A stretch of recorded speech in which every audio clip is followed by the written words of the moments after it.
Welcome back to DemystiCon. I'm Shilo. I'm Anastasia. Happy New Year. Today we are talking to each other about the pernicious problem of belief working its way into our scientific conclusions. This is on the back of what we are most excited for this new year, which is our conference in Portugal, where we're bringing together a number of Big Bang skeptics with Big Bang repair people, and trying to see if we can make sense of this new data coming out of the James Webb Telescope. So if you want to join us in Portugal, we still have some spots left. We are keeping this conference very small, but if it matters enough for you to drag yourself out to Portugal, then check out the link in the description. We are examining this problem of belief through the lens of a podcast we checked out over break when we were driving across the country, which is the Telepathy Tapes. The Telepathy Tapes were a really interesting experience for us to listen to because it's an audio podcast where you're presumably listening to these autistic, nonverbal children being able to read the minds of their caregivers. And when you listen to it, it's really convincing. And we were pretty gripped for the first couple episodes we listened to. And then we started to dive a little bit deeper. And we ended up eventually buying access to the videos of these performances, whereupon we discovered some unsettling truths. And so we unpack all of this in the context of what we're trying to do this year with the conference. And I think it's a pretty interesting series of revelations that you guys are going to enjoy. Love to hear your thoughts about it. So tell me what you think. Remember that this podcast is fully supported by listeners like you. And so if you enjoy the podcast, if you enjoy what we do, if you enjoy the way that we analyze the world, then come on over to patreon.com/demystifysci and join us for just a couple dollars a month. You get access to our weekly Sunday salons where we hang out with the patrons and we discuss everything that is on the podcast and kind of surrounds the podcast. And really it gives you the sweet satisfaction of supporting a podcast, supporting a project that is free of advertisements, free of sponsors, and is literally just the most direct route of interesting ideas into your brain that is humanly possible. And so we'd love to see you there. For now, enjoy the conversation and let us know what you think in the comments. We'll see you next time. The scientific revolution starts now. Demystify podcast. Let us see in the dark.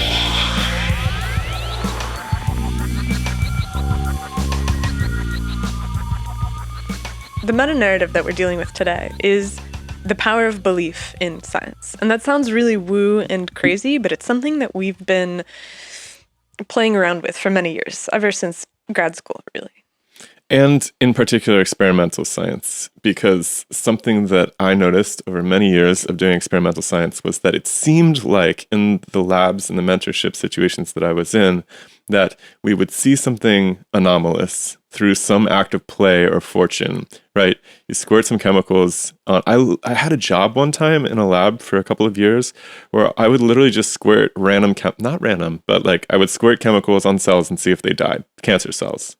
And then when we find something that's interesting, then some of the other postdocs and stuff would swarm in and try to figure out why it was killing the cancer cells.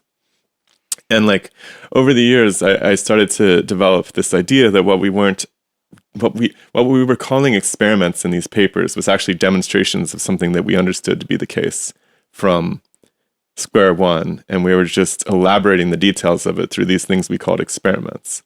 Whereas the Baconian method that we're all taught in undergraduate is something like you have a hypothesis and then you test whether it's true or not. And everybody seems to wander around through science, and in particular, all of my students at the university seem to think that that's how science works, is you have a hypothesis and you test it under different experimental conditions, you write it up into these, you make charts and graphs, write it up, and then make some, speculative statement at the end about what you think it means. But I don't think that's how it works, really. And I'm not totally certain that it isn't how it works, because if you play and you find something, the next thing that you do is you just do progressively more and more narrowed plays. You hone in on the thing that's causing the phenomenon, right? You do, but you're refining your statements and you're presenting them in graphical format or numeric format to inscribe this anomalous phenomenon that you've observed in the first place. Well, yeah, because I mean, like, you see something weird, and then you go and you figure out what's causing the weird thing. Like, that seems solid. Like, what else are you supposed to do? How else could it possibly work? Because you can't start with cause first. You have to see the thing. Well, you have like the way that it's taught is you have a hypothesis. Kids are telepath. These kids appear to be telepathic. That's your hypothesis. Like, kids can read when mom's standing there holding this word and hiding it from the kid can see her mind and recapitulate the word on their tablet. Like, your hypothesis is that they're telepathic. So now you should set out to actually find out whether that's true or not. Sure. But that's clearly not what's happening. Not clearly, but that, I suspect, is not what's happening in these telepathy tapes. Sure. And so the question here is this a feature of all of science, or is this just a feature of what we see in the telepathy tapes? Because we're going to get into what we actually see, because you can listen to the podcast and it's a really compelling story. And then you go and you look at the data and you're like, well, hey, hold on. I feel like you're not fully presenting the story of how this works, because when you look at how it works, you start to see that the entire principle falls apart a little bit. And I'm like, I think that that's the difference between something that is scientific and something that isn't, where when you're actually doing science, you are always starting with a phenomenon, right? Somebody shows you something anomalous about the phenomenon, something right? interesting, right? It's like, okay, there's telepathic nonverbal autistics. That's really interesting. Let's go figure out if that's the case. And if you were really doing science, what you would be doing is you would be creating a condition where you very, very rigorously try to challenge that and try to break it apart, and you avoid credulity at each stage. I don't think that's what we've done in science, is I guess my point. I don't think that we're ever trying to disprove our initial suspicions in these, at least in the academic settings that I've been a part of. I think that we're very well convinced before we start doing the experiments that there's something really interesting here related to our hypothesis. Right? Like, let's take a look at your biofilm research. Yeah. The biofilms are doing this wrinkling behavior to maximize surface area. So something is being modified inside of the biofilm related to gas exchange. Well, that's known on its face. You start with so then you guys go through and do all this research to figure out what molecules are involved in the gas exchange process that's being tinkered with. And in my case, with the anomalous water transport and bacteria, we go and do all of this quantitative modeling to determine what the water molecules could be doing with one another in order to affect this really slow transport, right? And so we're putting in all these parameters related to what we know about the shape of the polymer and the water's interesting electrostatic interactions. And then we come out and say, we have this theory of how water does this crazy shit inside of this environment. But we knew that it did crazy shit inside of the environment in the first place. Yeah, but that's to be expected. But in the case of the telepathy experiments, it's unclear whether there's anything crazy going on at all. And so this is kind of the difference, I think, between what you would call like frontier science or established science. Because when you come into a lab, that lab is no longer really a frontier condition because it's part of a pedigree. Like, if I look at the pedigree of the guy that I worked for, he discovered the wrinkling when he was in grad school, and he discovered the mechanism for what was causing the wrinkling, which is that there's these molecules that are involved in electrical sensing, and when you remove those molecules, all of a sudden the biofilm looks totally different. And so now he takes this piece that he's discovered, he makes a lab, and now the lab is all about figuring out the various ways in which this works. And I'm like, same thing happened in my lab, right? So that seems really reasonable. Yeah. And the only thing that's different is that the telepathy tapes are a condition where you can plausibly say, well, I don't think that's actually happening. Right. So it's like whether the phenomenon is apparent or not is really the difference between these two settings. And this is also something that I ran across, which is really painful in like microbiology, which is that minute changes where you put your plates in the incubator, the temperature of the room, the concentration of the agar, like all of these tiny things change the outcome of the experiment. There was even a paper I remember reading, which was that men with beards that work in animal facilities tend to affect experiments. And they think that it's maybe because there's some kind of like either pheromones or something that's in the beards that the animals are sensing that they're reacting to. In a favorable way? What experiments? I read this like 5 years ago, but it's basically just underlining the point. But you tune all of these things, right? Is my point. Like when you're so some things you don't, because if you're doing mouse research, there's just a rotating cast of people that come in and work with the mice. And if you have one person who's working with the mice and all of a sudden they switch in the middle of the experiment, maybe the outcome is different because they're treating the mice different and they're stressing them out, or maybe the mice don't like how they smell, or they're being handled differently. Like there's sometimes things that you can't tune that are just happening in the background, or like the ambient temperature in the laboratory when you're drying your plates. Like these things all create phenomena that are kind of these ghosts in the machine that affect the outcome of the experiment. And what a lot of times people do is they're like, well, we'll just run the experiment a bunch more times, and that allows us to smooth out the noise.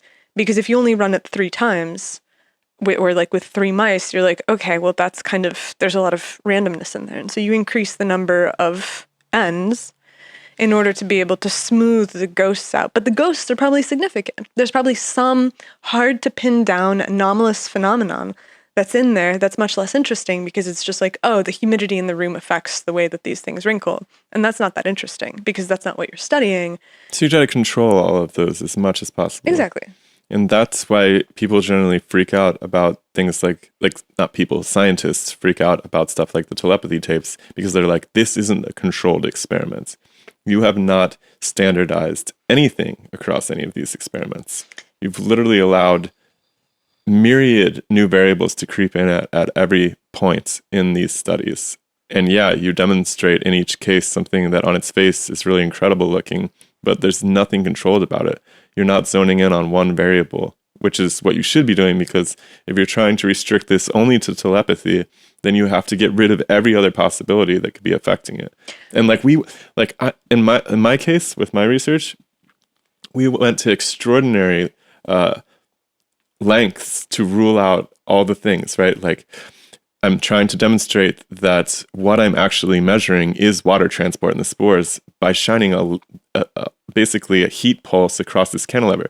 So I have to do it without spores on the cantilever. I have to do it with different layers of spores to show that it's not just that I have really special cantilevers that do it. And I have to show that the effects can be screened out, that all these extraneous effects can be taken aside, and you still have something interesting at the end of the day. And so I think a huge portion of the publication at the end of the day is really showing the audience that you're only looking at this one thing. Yeah. It's like both necessary and sufficient. This is like the key of all the biological research that I've ever done, because for whatever reason, I always ended up in like genetics laboratories. And with genetics, this is a fundamental principle that you have to show that if you believe that a gene is somehow producing a protein that is causing your effect, that you have to show that it is both necessary to observe for the protein to be present to observe the effect, and that it is sufficient to change just the presence or absence of the protein in order to recapitulate the original phenomenon. And that can be really difficult, right? Because you have an organism whose genome you're modifying, and you basically have to go through and show that you're not radically transforming other portions of it, and that there's all of these other things that you can modulate in order to demonstrate that the specific thing that you're looking at is the thing that's making the change. Right. And that is the fundamental difference between something like the telepathy tapes and boring-ass academic research. And the perhaps frustrating part is that the telepathy tape experiments are really, really exciting and really fun. And why is that? Magic. Like, it would be really, really cool if these were controlled experiments and they did unambiguously demonstrate these kids were telepathic. I would love to live in a universe where there was telepathic X-Men children being ignored by mainstream science. That would be really, really cool. I think everybody would. And it's really interesting to listen to the telepathy tapes and to hear how solid the work seems, right? Because when so basically the format is that there's this reporter, Kai Dickens, who goes around and works with Dr. Hennessy Powell, Jean Hennessy Powell, I don't remember, Diane Hennessy Powell. And they go around to all of these different families who have these nonverbal autistic children that appear to have a connection with the mom, and they're able to read the mom's mind. And you're like, astounding.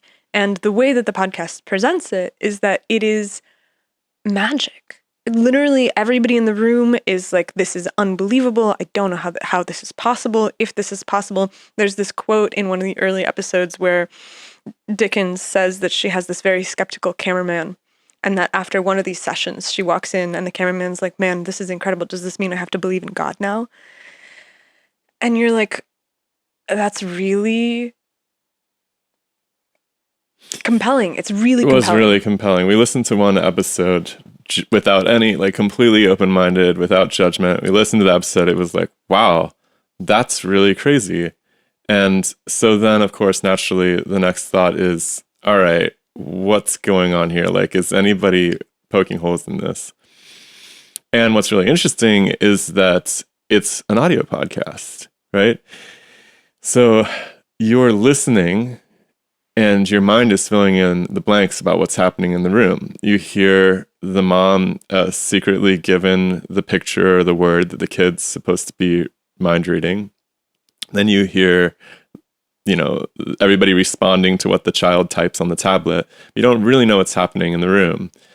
And so, of course, the actual video footage is locked behind a paywall, which we just bought for $10. Which is a very affordable paywall for these things. Remember we interviewed a guy who had, I think it was like a crust shift hypothesis. Mario Bildrips. And his data was like $500. So I'm like, okay, points for Kai Dickens, it's only $10. Similar spirit, if you ask me, though. But the point is, yeah, you have to buy it. You have to buy it.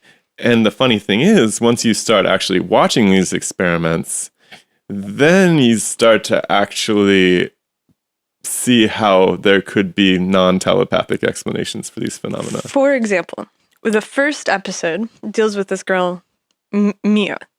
And Mia is somehow introduced to Kai Dickens. I don't remember the exact story. Dickens brings this girl and her family to Dr. Powell. Dr. Powell is like, she interviews them. She's like, okay, let's do it. And so they all go together to meet them. I think they might all meet in Los Angeles, and they perform a series of tests. And so the tests are kind of standard across the board for all of these kids, which is reading the words and numbers that are in the mom's mind. And in this case, Mia performs all of these tests, and then they do another test where they put a blindfold on her and then give her popsicle sticks of different colors.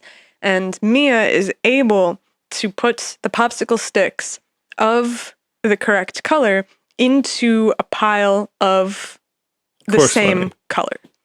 The corresponding color. The corresponding color. So she sorts these popsicle sticks without being able to see them. And you're like, that's incredible. Well, you're listening to it too, right? You're listening to this and everybody's just cheering and it's fantastic. And yeah, the presentation really by audio is quite compelling. But then you go to watch the thing and let's just play this for you guys.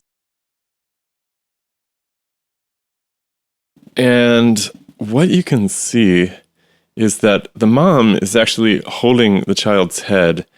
And a case could be made that what the mom is doing here is pointing the child at the correct pile to put the stick in. I think it'll become more obvious when she goes for this other colored one. Oh, go look over there. Yep, that's right.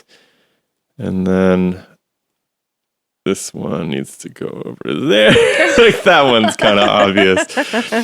So what you can see is basically what the mom is doing is Mia's wearing the blindfold and the mom has her hand literally gripping the child's entire head. And it's hard to say what motion comes first or what motion comes second, but you can imagine that the mom is not a disinterested party. She wants to prove that her child is telepathic. And so as she's holding the kid's head, she's moving Mia's head, and Mia knows roughly where she needs to put the sticks. And it's like, well, is that really the same as what's presented in the podcast?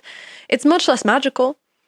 In order to prove telepathy, you'd probably have to make sure that the child could do this without the mom's touch, at the very least.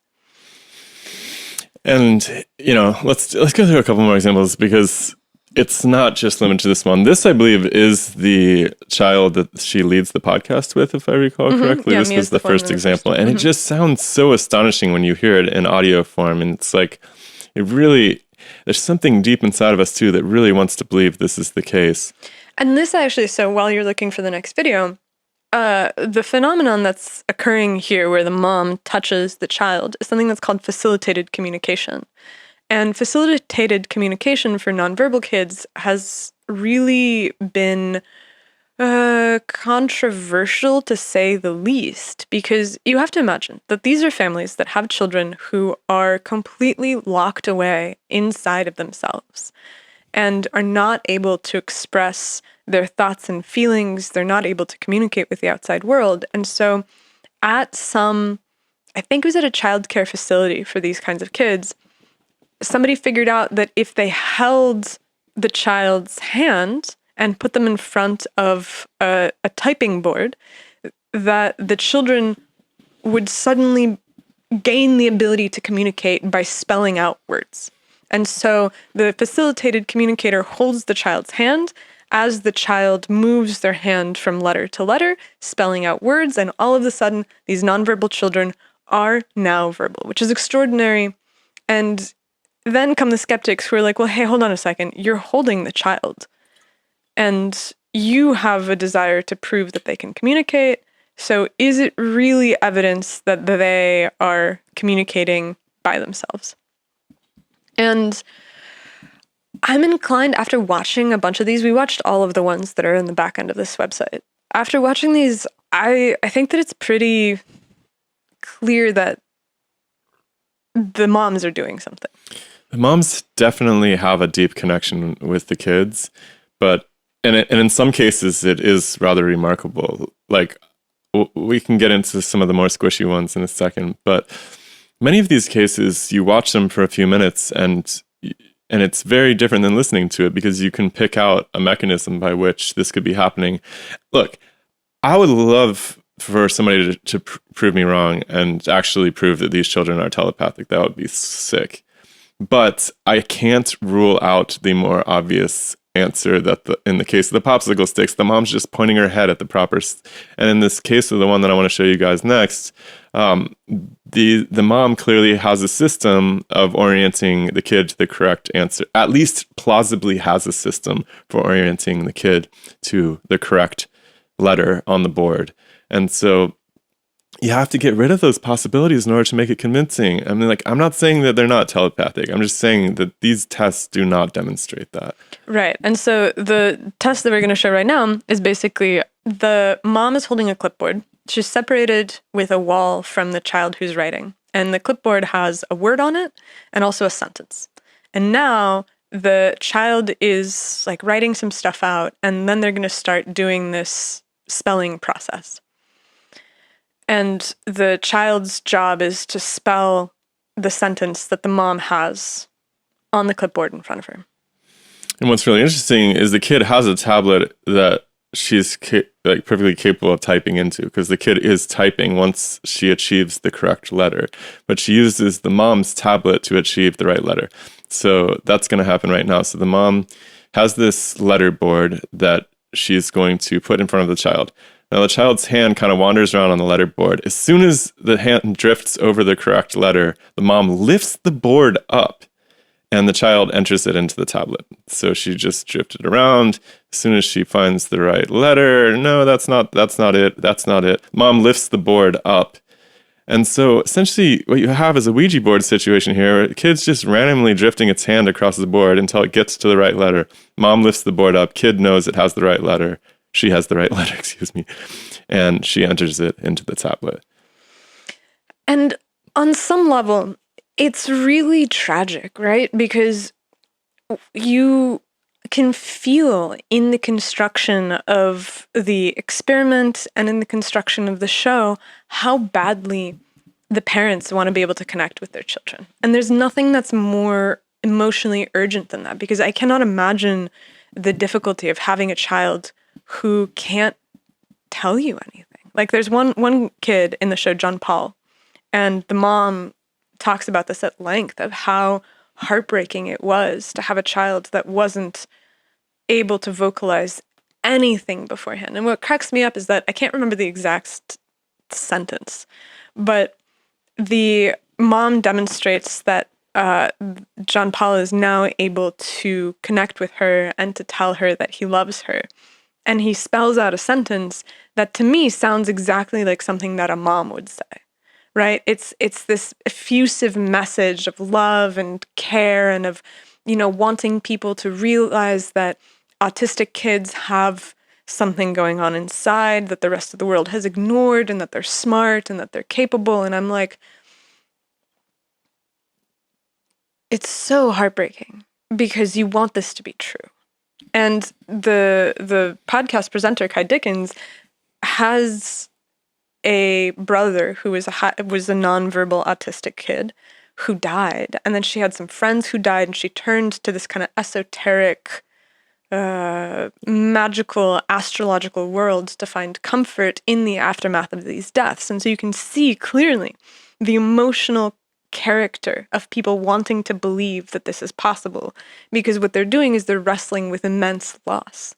And in the aftermath of the loss, they're doing whatever they can to put together something that feels like they're able to close the gap a little bit inside of their own hearts.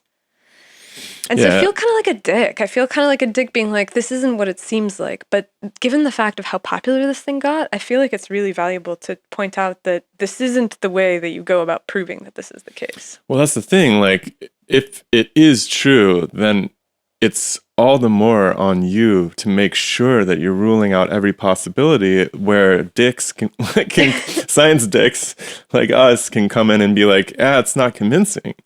Right? Because I would love to be convinced is the thing. I mean, by the way, the John Paul character does the exact same board trick too, where the child drifts around on a number board, and then as soon as it's in the right place, mom lifts the board and calls the number. And so, this is a different parents, doesn't know the other parents. They're presumably have developed this method simultaneously. There's another child, Akil, which is a bit more difficult to parse what's going on there, but there's definitely some weird things that we'd have to rule out with that one. Which is, okay, so with Mia and with John Paul, the moms are touching the kid. And so you can... okay, sorry. I was going to say that the number board with John Paul seems explainable to me. Yeah, the number board is explainable, but also the fact is that the mom is holding the kids, as John Paul's thigh.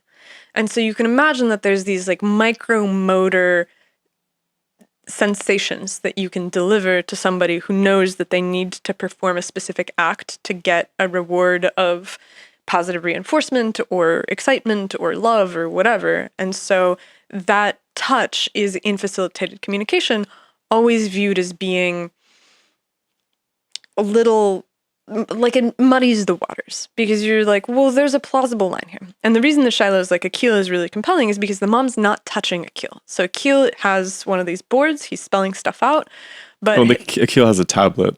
Yeah, Akil has a tablet. And so he's able to type things out on a tablet, he's able to type things out on a keyboard of a computer, and you're like, okay, well, that's quite interesting. And then you watch the video, and the video seems to suggest that maybe the mom has developed some kind of an ability, because she's sitting next to Akil in almost all of these videos. There's one where she's not, which we'll talk about in a second. But in the ones where she's sitting next to him, what do you think?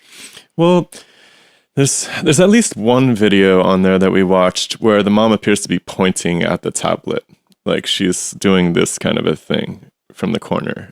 That's kind of the most obvious one to me, but in every single video, the mom, when she's sitting next to him, is doing these weird motions with her hands like this. And she's in his peripheral view while she's doing it. And so I'm like, And she's also reflected in the screen it's of also whatever he's reflected holding. in the screen. And Nastia made a really good point as we were watching it, that I wish there was like a close laugh mic on the mom, because there might be different signals in her breathing pattern, stuff like that. And it's like, look, I would love that not to be the case. Like, let's just rule it out. Like, let's make sure none of this is the case, right? Because at least in one of them, there's like kind of some obvious pointing going. To my eye, I'm like, I need to rule out that the mom isn't pointing at the tablet for him in this one video. Then there's another video, which is supposed to be the most convincing of them all. And on the show, it sounds super convincing because the mom's in a different room. Well, she's on the other side of the room at like the kitchen table, and he's on the couch in like the kind of dining area. Oh, we haven't even like drawn attention to the fact that our cursor is a yellow square all of a sudden. Good Lord. This computer's on its way out. So in this test, Akhil, what is so this? mom draws out the word, or writes out the word house. What is it? House up. Huh? Or sap. Or sadia. You see, I'm not even looking at him. Yeah. I'm just giving him that breakup because his article. So what's interesting in this one is that mom writes out the word house, and then Akhil starts making sounds in the other room, which to me, to my ear, sound like random vowel sounds, to which the mom repeats the sound but adds a consonant to it. So the word is house in this case. Akhil says something like ah, or something like that. Mom says ha. And then Akhil makes another vowel sound. Mom adds it onto the first consonant plus vowel sound, so she says how. And then Akhil makes another vowel sound like or something like that. And mom says s. And then she goes how s. And then Akhil repeats after her and goes how s, or something like that. And then, of course, yay, everybody cheers and it's wonderful. But it's not... It's not done carefully enough to really convince somebody that she hasn't walked him through this, even in this case. And it's unfortunate because, you know, if Akhil really does have incredible telepathic abilities, then these folks should be intelligent enough to design a test that rules out the possibility that the mom is coaching him through it. And there's a couple of things also that really triggered my spidey sense, which is, number one, the kids are 100% successful. There's no error rate in their ability to read the mom's mind. And I'm like, tests don't really work that way. When you hear about like remote viewing things. Well, except for that John Paul test that we watched, which was really interesting because there's like a test with one of these number boards and John Paul actually has the wrong number. And he gets a couple of the numbers right, but they all cheer and they count it as 100% success. And I'm like, that's just a really blatant act of deception. I'm like, everybody watching the test can see. Oh, nice. Let's just pull this up. Yeah, everybody can see that he actually gets the first number wrong. Okay, so the number is 2313.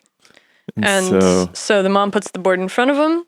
She gets him to focus. He points to 313. And so at that point, like he's kind of pointing at numbers that are technically on the phone. And so you can see that Dickens videos around the room to demonstrate that there's like no mirror or something where he could have seen. But the mom is doing the same thing where he just pointed to a 7 and right, and she's moving the thing into where his finger is at too, by the way. And she lifts it up after he gets the letter that she, or the number that she wants. I mean, look, he might have genuine telepathic abilities, but this test is the worst possible way of demonstrating that from what I can tell. And so, like, this is kind of what it comes down to, is that we constantly have to fight against this desire to find magic in the world. And this is where the conversation that we were having before we started recording was, which is that there's this, like, fine line between there actually being magic in the world and then there being people that are really credulous, and then there's people that are grifters.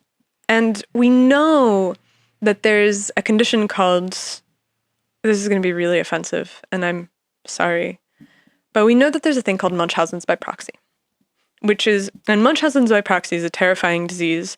If you don't know what it is, it's basically when caregivers discover that they can get attention by having a sick child, and then they either make their child sick or they fake their child's illness in order to get attention from the community. And it's horrifying and damaging and maybe one of the creepiest things in the world to think of somebody who's charged with taking care of somebody who then puts all of their time and effort into making their child sick. And these are children who are already sick, so it's not an exact parallel. No, it's not. And I'm not even totally sure that the parents are conscious of their manipulation, although I have a hard time believing they're not. But the parents really want their kids to be beautiful children that are functional and valuable members of the world. Like, all parents want that for their kids. And so the extent to which this deception plays out consciously versus subconsciously is very difficult for me to tell. And honestly, when I hear about all these stories about p-hacking and people, very subtly manipulating their data, I often wonder, like, how much of that is really conscious processing and how much of it is just wishful thinking. And like, you were supposed to, you spent a year working on your master's thesis and, everybody else is moving on to their PhD. Like, you better have something to say, right? So, maybe you're willing to screen the data in such a, not even willing, but maybe that's just the natural outcome for somebody who has really low margins, like a really ambiguous test result that they're just like, well, if you squint, it looks like it. Yeah. And so if I just mess with this data point or that data point, or just ignore these ones because, it was raining that day or something. You can come up with whatever you want in order to filter data. I just wonder, like, how generalizable this procedure is to the sciences, which is kind of where I started at, especially in the face of really wanting to believe that something is true that you're seeing, right? Because, look, the experimenter in this case, Kai, is walking into a claim in the first place, right? The parents have spent years alone developing their individual methods with these number boards, letter boards, tablets, whatever. They've been doing this in isolation. And then Kai walks in hearing reports of this telepathy, and she's completely open to this, which is fair. I think you should be open to it. But it's not like Kai has developed the test and gone and tested children who are reported to have telepathic ability, right? That's what an actual scientific laboratory would do. And many of them have tried, it's worth pointing out. There have been many attempts at this, and the margins on these actual controlled experiments, sometimes they show effects, sometimes they don't, but they're very, very small margins. They require statistics in order to parse. Yeah, like when we were talking to Dean Radin, and Dean Radin is firmly in the camp of psi research. The reason that I think that Radin's work has some veracity to it, and again, I don't know because I haven't watched a video and I don't have access to the primary data. I'm sure that Radin has it somewhere. But so from where I'm sitting right now, my experience with Radin's work is very similar to the experience that I had listening to the Telepathy Tapes. And Radin's work doesn't trigger my bullshit sensor in the same way that this stuff does, because he's like, the effects are very small. He's not like, we have people that are 100% accurate 100% of the time. If he told me that, I'd be like, show me the tapes. Show me the tapes. But he's like, no, like, we can show that consistently it skews in the right direction. For certain individuals, you might see 55% accurate versus chance would be 50%, right? And so it's like certain individuals do have a tendency to be more accurate than others, and that's weird, and we should see what's going on. And I'm like, okay, like, that seems completely reasonable. I still would love to see the tapes, like you said. Yeah, obviously. Obviously, well, at least he claims, and it seems to check out, that he's worked for different government agencies investigating this. So there seems to be some government interest in it, at least at some point. The government also, at least above board, has claimed that they weren't able to really harness these people's powers. Who knows? Sure. But there's something about this wish for something beyond the ordinary that seems to really take over many scientists' ability to see the world for what it is. And this is interesting because I think that as we go into this new year and we turn our attention towards the crisis in cosmology, we're fighting against this same, what would you call it? Tendency. Tendency. This gravity towards the magical, towards the otherworldly, towards something beyond our ordinary life, right? So what are some of the really popular paradigms in cosmology today? Physics-breaking black hole monsters at the center of every galaxy. A creation event where the universe springs into being, the Big Bang Theory. Invisible goop that's undetectable but pulls on everything. That happens to be a huge portion of the cosmos. Dark matter, dark energy, right? That's ripping everything apart, pushing everything, causing the expansion of the universe. Undetectable, but it must be there, right? Look, when I teach this class at the university every year about cosmology and astrophysics in the second semester, what are the topics the kids want to talk about? Black holes, the Big Bang, dark matter, dark energy. These are such tantalizing possibilities. The idea that the world as we know it ceases to operate the way that we know it to operate under extreme and incredible circumstances is fascinating and compelling. And I think that the scientists, much like Kai in this telepathy tapes situation, are very much wanting to believe that is so. And I don't necessarily, I really don't think that the people who are publishing these papers about world swallowing black holes and about the Big Bang, I don't think they're grifters. I don't think that there's, for the most part, I think probably 100% of the cases, I don't think that they have any part of their mind that entertains the possibility that what they're doing is grift. I think they firmly believe that as long as the math can be twisted in such a way as to permit it, that magic is a perfectly acceptable piece of reality.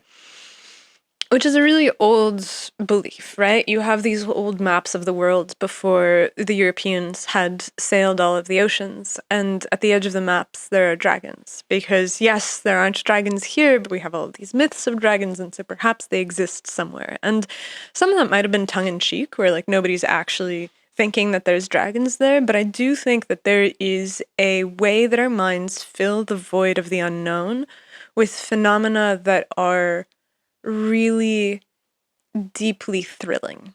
And because we don't want to live in a world that's plain and ordinary and the drudgery of, wake up, go to work, eat, go to sleep, wake up, eat, go to work, eat, sleep is all that there is, because it's just too depressing. And so everybody wants to have something else that they can hang their belief structures onto, which gives this glitter to the world that satisfies their need for there to be something more. And I'm like, I actually don't think that that is a bug. Like, I think that that's a feature of humans. Like, we're so logical and we're so reasonable and we're so preoccupied with actually taking things apart and making sense of them that we also need to have this other framework that we can place ourselves into that's mythological or mystical or magical or whatever you want to call it. And if we lose that framework, all of a sudden we're adrift. Like, the atheist movement that got really popular in like the 80s and 90s, I think has kind of died out because of this specific. Like, yeah, there's still some people out there in the world insisting that there's nothing magical or spiritual or godly about the cosmos. But I think that those people are becoming less and less popular because there is this leaning into astrology and telepathy and aliens and all of these other things, which we see all the time. Like the Telepathy Tapes, which is a documentary series about telepathic children,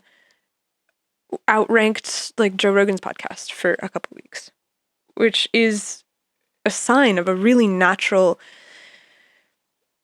passion for there being something magical in the world. And I'm like, I There's want to no- give people that. I wish that I could. There's another element to it too, though, because it has penetrated mainstream science to the core, right? When you have a magical phenomenon, I'm just going to pick on black holes for a second because they're so mainstream. You have the whole of mainstream astrophysics, which has completely resigned themselves to the idea that there are many places where physics literally stop working, where time itself stops. Literally unreal places in reality, and they all agree on it. And people inherit that on authority from their mentors. So you're looking at the second, third generation at this point of scientists who have inherited this, I don't know, paradigm, this approach to studying the cosmos, where if we can't understand why the heck this planet seems to be, or this star seems to be orbiting a point, and we don't see another glowing object there, well, it's got to be a black hole. And it's like, well, what's a black hole? And it's like, well, it's a place where physics breaks down. It's like, well, that was the problem in the first place, was that we didn't know how to explain why this star was going around this point. Shouldn't we try to explain that? No, it's just a black hole. And so it's become this really standard approach to studying reality deep in the core of science, quantitative science. And I'm like, we were having this disagreement right at the beginning of the conversation before we were recording about whether or not it's grift or it's just a motivated belief. And I think that you're much more in the camp of the fact that it's motivated belief. And I'm like, I'm more in the camp that it's grift.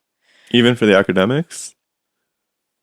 I think that it's maybe motivated grift, right? Because it's like, how does the academic structure works? What are the rewards? Who benefits from there being this magical, unbelievable thing? Well, the scientists themselves benefit from studying something that is super weird and super crazy, that breaks Super popular. and super popular. And you get a lot of money for it. You get a lot of acclaim for it. You get to go on television shows and tell people really crazy things. And I'm like, it's hard for me to believe that they don't sometimes sit down and kind of rub their foreheads and wonder if it isn't bullshit before snapping back into this frame of like, no, this is definitely the way that it works. And I think that if you remove this tendency, if you absolve them of any amount of grift, I think that it just doesn't really lend itself to really understanding how the system works, which is motivated reasoning to the extreme. And I look at somebody like Kai Dickens and I'm like, okay, this is a fantastic example of what to me feels like grift. Because instead of doing a thing which is coming from a skeptical direction of, hey, this is tantalizing, but we should really, really test this to make sure, put them in different rooms. Sound isolate the moms from the kids. Make sure that they're not touching them. Make sure that they're not holding the tablets. Like, select only the children that can do this with the moms in a different room. Then, okay, maybe we have something. But there's this hilarious... Let's just control the experiments between different individuals. Like, that's like, I can imagine that there being like each version of telepathy has to be slightly different based off of the ability that the kids have. But I want to make a point, which is that in the introduction to the telepathy tapes, there's this montage of clips that are put together to lead you into each episode. And then there's same montage.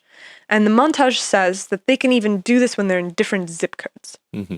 And so it sounds... They keep repeating that. They keep repeating that. Every episode says this at the beginning after, I think, the first or second one. And you're like, wow, that's crazy. And then you listen to the episode where somebody says that for the first time. And it's not actually talking about the fact that the kids are telepathic across zip codes. It's the fact that kids in different zip codes all have this place that they go to that they call the hill, where they all socialize.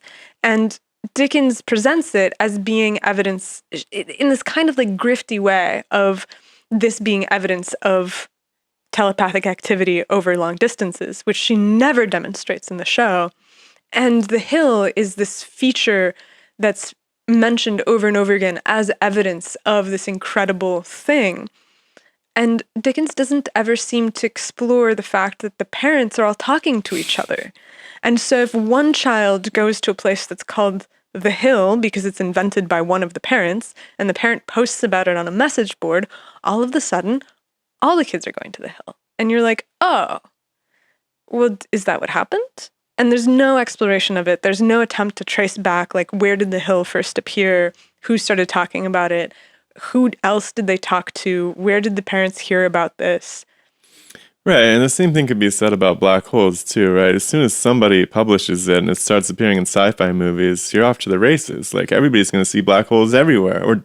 Or I'm going to stick with black holes for right now. Like, I guess the similar case to be made for the Big Bang Theory. It's like, look, when I go through the evidence for the Big Bang with my students, there's basically two lines of evidence: the so-called cosmic microwave background radiation and the redshift relationship, the Hubble expansion.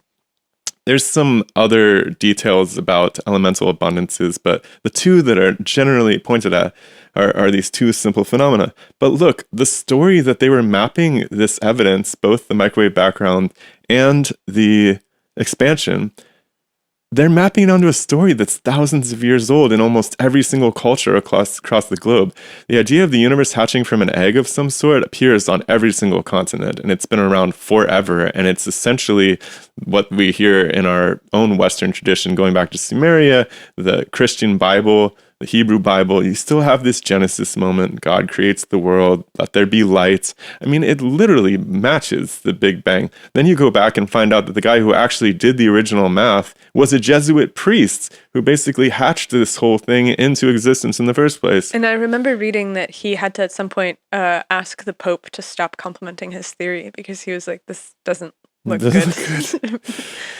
So I'm like, look, everybody's already got a story they liked for thousands of years, and now you're just like grafting the evidence that you see onto it, which is like not that different than what's happened in this Telepathy Tapes situation, where there's a story that everybody already likes, which is the kids are telepathic, and you've walked in and you've collected some data that you can map nicely onto the story that you already had in the first place. And I'm like, that's an interesting place to begin as a scientist. You think you know how things work, but you got to talk yourself out of it too. You got to make sure that you've ruled out every other possibility, and it's just not being done. And it's a bit of a tragedy, because I think that there might be really interesting stuff in the realm of telepathy, right? For all I know, there really might be. I've seen some weird stuff. I've had weird experiences. We both have. There's probably something worth investigating there. But it's got to be done carefully, right? The same can be true about astrophysical revelations. It's like, well, have you ruled out the possibility that this microwave background thing isn't coming from underneath your telescopes? Oh, you haven't? Well, that's weird, because we should just do that first. And they're like, shut up. I think that it's the system of who benefits again, right? There's really entrenched forms of funding. Nobel Prizes have been given. It's hard to go. We've talked about this. Yeah, and I don't think it's like, grift though. Yeah, it's like I brought up the Zharkova conversation as well, where it's like, it was obviously a disastrous ending to a podcast, like one of the worst ever. But the fact of the matter remains that I was like, so Zharkova is a solar physicist that we interviewed, and at some point we started talking to her about the black body spectrum of the sun. Yeah, to which she responds, it's not a black body. And I'm like, she was clearly emotional at that point, and things were already breaking down, and so it's not a scientific conversation anymore. But my point is that the solar spectrum is one of the most perfect black bodies that we've ever observed in nature, when compared to what we define as a black body, which is a soot-covered box in a laboratory that people developed back in the 1800s. So I think what Zharkova meant, if I'm being extremely charitable, is that it looks exactly like a black body, but because it's not produced by a heated solid or liquid, it's not really a black body. It just looks like a black body. That spectrum's generated through radiative transfer mechanisms and Compton scattering and all of these different like mechanisms that you stitch together to get that spectrum. But I don't think that Zharkova is grifting when she defends the mainstream position that it's not a black body. But then again, I'm like, okay, so if you take grift to be something that has to be intentional and she's literally sitting there like rubbing her hands together, Right. then maybe not. Right. But if you take grift as being something that comes as a product of delusion and necessity, where maybe people are only vaguely tangentially aware of it and you can only see it in their emotional responses, right? Then it starts to look a little bit different because you're like, okay, who is she? She is a person that has put together a theory for why global warming isn't a problem, because there is a shift in the distance between the sun and the earth. And because we're going through this shift right now, temperatures are changing, and it has very little to do with anything that's happening on the planet. And she got censured for that. She had a Nature paper rescinded against her will and has now become a persona non grata inside of the institutions that she spent her entire life devoted to. And so It's a pretty badass paper too, whether it's right or wrong. The things they attacked her for were rather piddling. And she actually went back and she demonstrated that their attacks were incorrect.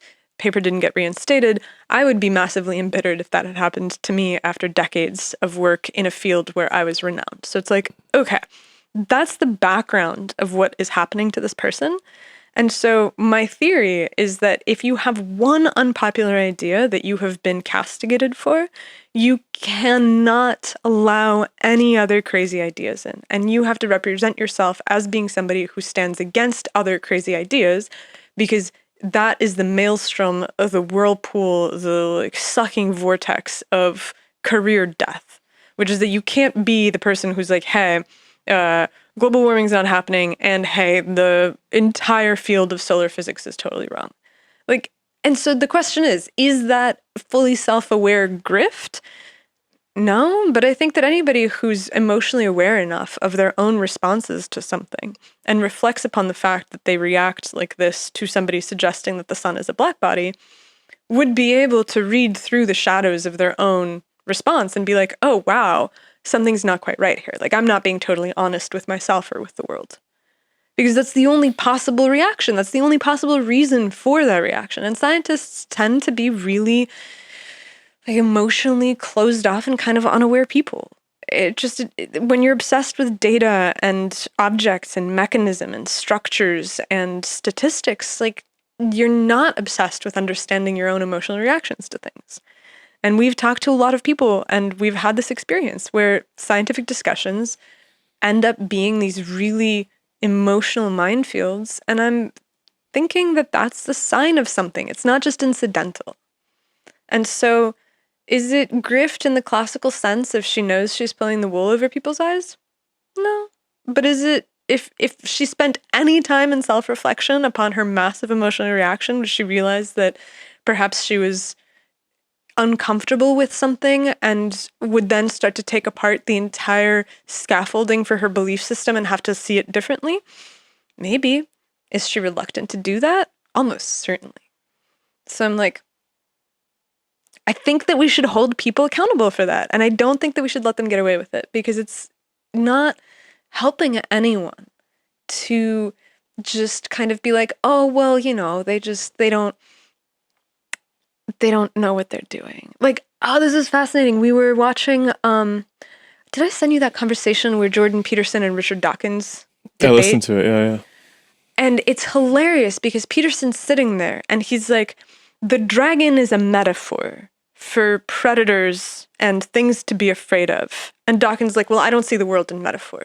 And Peterson's like, I don't understand, like, how do you not see that this is like a mimetic construction in the psyche that's playing out on people's lives? And Dawkins is like turning his nose up at him. And he keeps doing it until Peterson does this incredible thing where he's like, I really value your opinion and I really value your perspective. And I think that you have incredible insights into the human condition. And I think that we together could accomplish something great. Then Dawkins is like, maybe I do see what you're saying. I might not have finished the debate. Yeah, it I don't happens think I got towards to that point. it happens towards the end, and It's just so painful all the way up to that point. I was just like, dude, why are you being a dick? But I'm like, that's people's emotions roil beneath the surface, and that roiling of emotions is what often creates these situations where I think people are really motivated to make something look a certain way or make something present a certain way, and they're aware of it if they were just to stop for a moment and examine what the hell is happening inside of themselves. But I think that like if I can, I heard a really funny version of this yesterday. I was listening to Duncan Trussell's podcast, and he pulled up, I think it was Duncan Trussell's podcast. Anyways, whoever it was, they pulled up an episode of The View from right before the election where they were trying to like make Rogan look like an idiot or something, and it was like they were basically bashing Rogan for believing in dragons because obviously Peterson had like told the dragon metaphor to him before, and they were like just talking about how Rogan was such an idiot because he like believed in dragons and there's no evidence for dragons and all this shit. And I'm just like, it was so far out of context. It was just embarrassing. It was unbelievable. right? And I'm like, that has to be grift. Like, I refuse to believe that these people are sitting up there and saying these things with a straight face with anything except for the desire to mislead and to force people into their narrative. There's another excellent example. Okay, so I sent you this video of Zuck sitting down and saying explicitly, Facebook was censoring, we're not going to do that anymore. The new administration is changed the rules, and so we're going to go with the rules because we think that that's right. Which I'm like, God, that's really rich, but okay, fantastic. Please talk to your buddies at YouTube. Well, Google actually donated $1 million to the Trump administration or something like that. And so it seems like everything is now moving in this other direction where everybody sees the way the prevailing wind is blowing. They're all going that direction. Fantastic. Great. But where was I going with this? It's funny when you sent me that video of Suck. I watched it and I was like really touched. Actually, like chills, like listening to it. And then I was like, holy shit, is Nastia like, is she punking me right now? Is this an AI? Because I'm like, Zuck looks really weird. Like he looks like a Jersey like thug or something. He's got like this gold chain and like this Afro puff, and I'm like, is this an AI generated thing? And then like my heart was kind of broken. And then I like texted you and like you didn't write back. And I was like, oh, I totally got had. And it took me like, and then after like a half an hour, I couldn't take the tension. So I called you up. I was surprised. Yeah. And I was like, Nastia, is this real? This is what I was trying to say about grift is that there was a reporter who wrote for, it was one of the tech broadsides. It was either, TechCrunch or Ars Technica, like one of those techie blogs. And they basically were like, people are leaving Facebook in droves ever since Zuck announced this. It has been like searches have gone up by 1,000% for the terms of like how to delete my Facebook account. And there's this really weird... People miss the censorship. Yeah, they're like, this is, you can see this everywhere right now. What's happening is that people are like, well, now you can say that you don't like trans people on Facebook, so you should delete Facebook. And I'm like, they're really trying hard. But the article was crazy because it was this insane little piece of data that was presented as fact, and then it turned out to just be just not true. Hold on, let me see if I can find it. This is actually, I want to show you. Okay, so this is incredible. There is this story that pops up that says that after Zuck says that they're not going to censor anymore, that searches for deleting Facebook and Instagram are on the rise after Meta ends their fact-checking policy. Okay, great. And now I'm looking through the story, and there used to be a graph in the story that made the case that these searches were up by 1,000%. And it's gone now. And the reason that it's gone is because if you look, this is the chart that justifies the 1,000% increase over time. Or no, 5,000% increase, which on its face is insane, right? Like that's obviously not a 5,000% increase. And everybody basically started to hold this reporter's feet to the fire about the fact that this is what searches for how to deactivate Facebook over the course of the last month plus actually look like. And so the reporter just straight up lied in order to make the case. And the TechCrunch article. What was the red versus blue there? I think that it is delete Instagram versus delete Facebook. Okay. Deactivate Facebook, deactivate Instagram. And what's crazy is that there is not a note on this article that says that they changed the article. They literally lied and just walked back on the lie without any kind of note about the fact that they modified the article. What's this news source? TechCrunch? It's just like a really big tech. Shame on you, TechCrunch.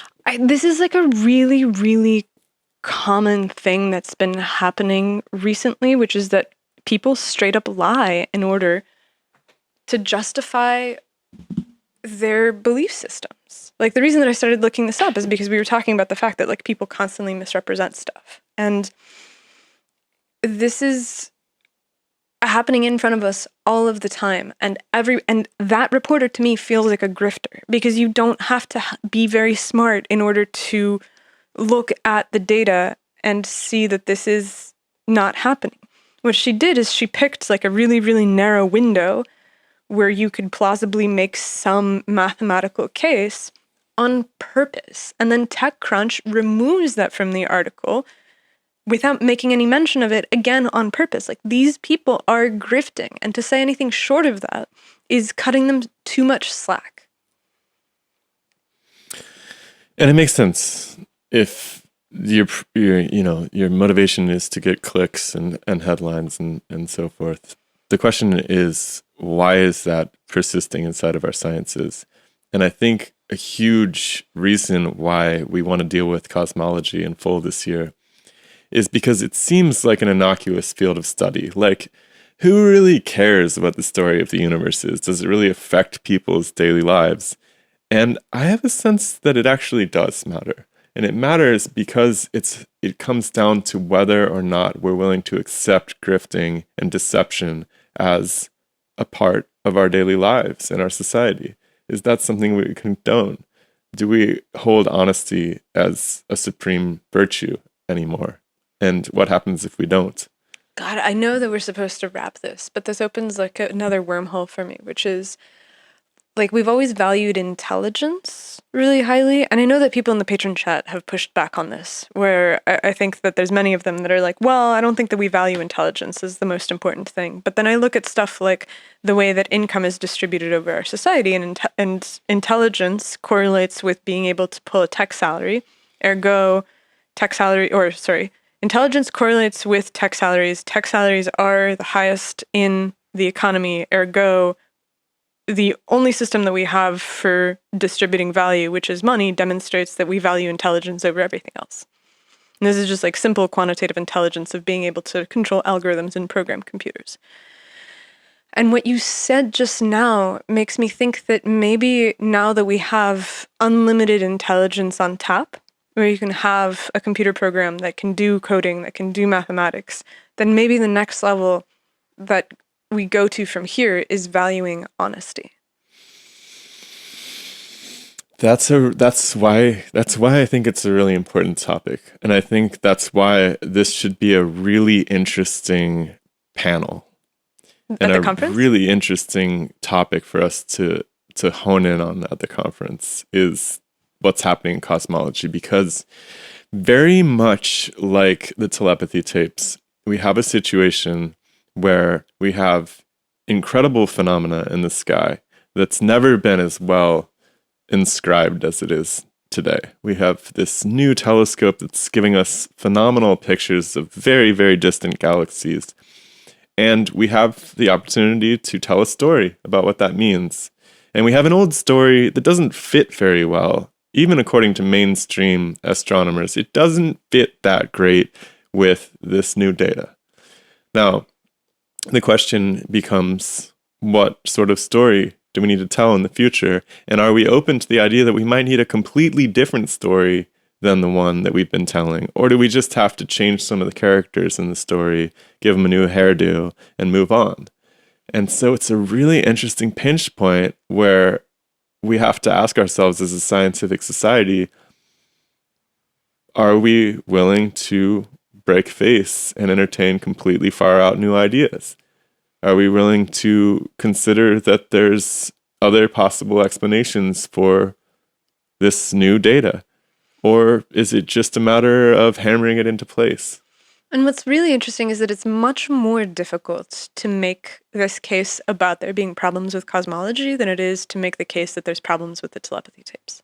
Because on the telepathy tapes, you go look at the videos and you're like, the lady's holding the kid's head and moving it in order to point her towards the correct pile of popsicle sticks. Like, that doesn't take any real effort. Yeah, you have to have $10 to spend on actually watching the tapes. But then when you watch them, it's like trivial to find the hole in the plot.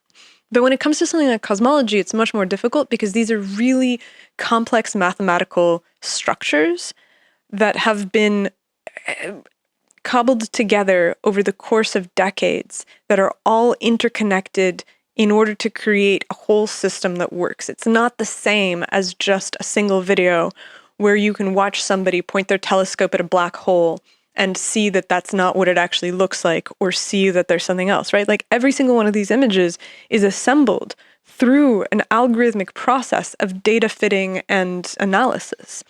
And so it's much more difficult to point to it and be like, hey, there's problems with this. And so that's why the conference is really exciting, because we're not just pulling together the people who are like, hey, there's a problem with this, which we do have. Like, we have Alexander Unziker, we have Gareth Samuel of See the Pattern, who are clearly people who spend their time being like, hey, hold on a second, there's a problem with this. And then we also have people that are well within the academy. Not to mention the OG Eric Lerner, who wrote the book on this. Oh yeah, of course. I don't know how I forgot Lerner. I mean, Eric Lerner is obviously a guy who's championing the original champion before the Electric Universe, the champion of the plasma cosmology of Hannes Salfin, who basically says the Big Bang never happened and there's an alternative.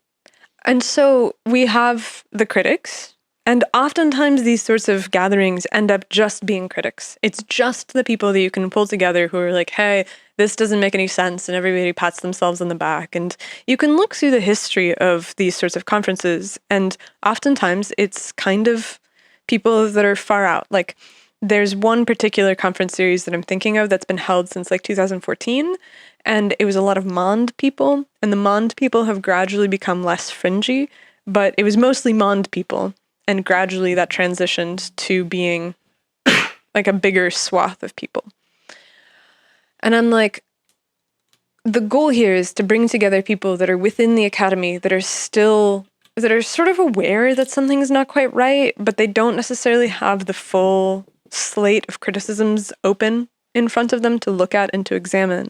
Because I think that this is the only way that you can do it. It's like, if this was the telepathy tapes that we were trying to work with, it would be bringing together people who really believed in telepathy and who had done a bunch of the experiments, and bringing together a bunch of people on the outside who are like, hey, I don't think that this is real, and then actually getting them into conversation so that each group could push the other forward to develop something stronger and more stringent. And we didn't mention the people who really believe in the telepathy in this case, which is the standard cosmology. Yeah, exactly. So and we have C.S. Krishnan, who's coming all the way from India. We have Indranil Banik, who's coming from the University of Portsmouth, and he's an early career researcher who's definitely kind of like, well, the Big Bang works, and there are problems, and I'm open to the idea of discussing what those problems are. And CS is kind of the same way, right? Uni is kind of the same way. He's like, there's problems. I think I can save the Big Bang if I change some things about the way we look at it. And honestly, Assis, too, who we've had on the show several times. Andrei Koktoris Assis, yeah. Also seems to think that much of the Big Bang data can be saved by looking at it from a Machian perspective. So these are people who... Oh, and Mike McCullough.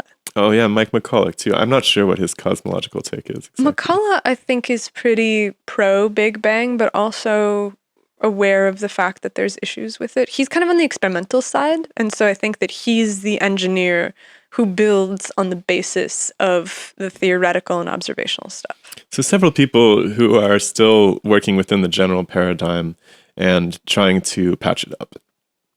I don't know if that's not generous enough, but I think that's what's happening, is these are people who are trying to repair the standard paradigm in various ways. And we're doing it in front of an audience, which I think is basically the way that science of the future will and should work, where we gather everybody into a room and we organize it according to topics and interests and have people actually discuss and work through these things in public so that there's a way forward that doesn't require somebody to take a knee. It's like everybody's feeding back, because I know that the critics are wrong about some stuff. And I know that the standard cosmologists are wrong about some stuff. And after the meeting, I want everybody to walk out of that room and have a better sense of what they're right about and what they're wrong about, so that the next time that everybody meets, we've made it a little bit farther down the road, and it becomes easier to disseminate the idea that, hey, perhaps there's a better model out there. Perhaps this isn't the only one. And this is really something that you don't see in standard conference meetings. I went to the biggest physics conference last year in the world, and I went to a few different sessions, and in not one of those sessions did I see alternative perspectives on the exact same phenomena being presented, right? There's sessions that are grouped around a topic set, but everybody's basically revolving around the same shared paradigm at the end of the day.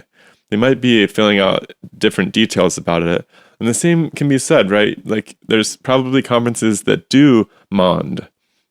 There's certainly plenty of conferences trying to save lambda CDM by different free parameter adjustments, right? But bringing together people who have wildly different takes on the primary apparent phenomenon is something that you don't see happening. And it's something that used to be standard practice in the scientific societies of our forefathers, right? The Royal Society, you read the Royal Society notes, Pierre did a great job of concatenating all of these regarding the material basis of the sun. People are throwing out crazy shit and totally different perspectives. Like, there's a guy talking about Solarians under the sun in the middle of his exposition on whether or not the sun is hollow or not, and people are just talking about the different, like, the gaseous atmosphere versus this liquid shell that it might, like, people are all over the map, and not one of them is talking smack about the other person. They're seemingly holding all of these crazy ideas in their head at once, and of course they're pointing out problems with each other's ideas, but not in this like attacking sort of way, just like, well, this doesn't work for me for this reason. And then, the next letter will be like, well, working off of this problem, obviously, Monsieur whatever has a problem with this theory on this account, but what if we solved it in this way? And it's just a very different attitude that I think that we can actually get back to. We have to get back to, because no paradigm can replace something like the Big Bang without there being a solid group of people that are working on it to figure out what lies beyond the current ideas. And I think we can learn how to entertain very different ideas and find the pieces that overlap between them. You're basically the expert at that. So it's good that you're involved. I don't know about that.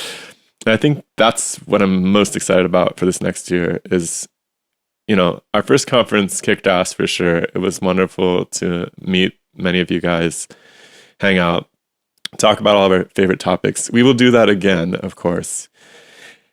But there's something really special about what we're putting together here, just from a purely scientific perspective, which is something that I haven't seen tried in like 200 years, which is really bringing together people who are on wildly different sides of a real problem which you can argue till you're blue in the face about whether it impacts our lives here on Earth. I think it does, but the point is, it's a test case for how scientific discourse can happen in the future. And I think it can be a really, really important, momentous event.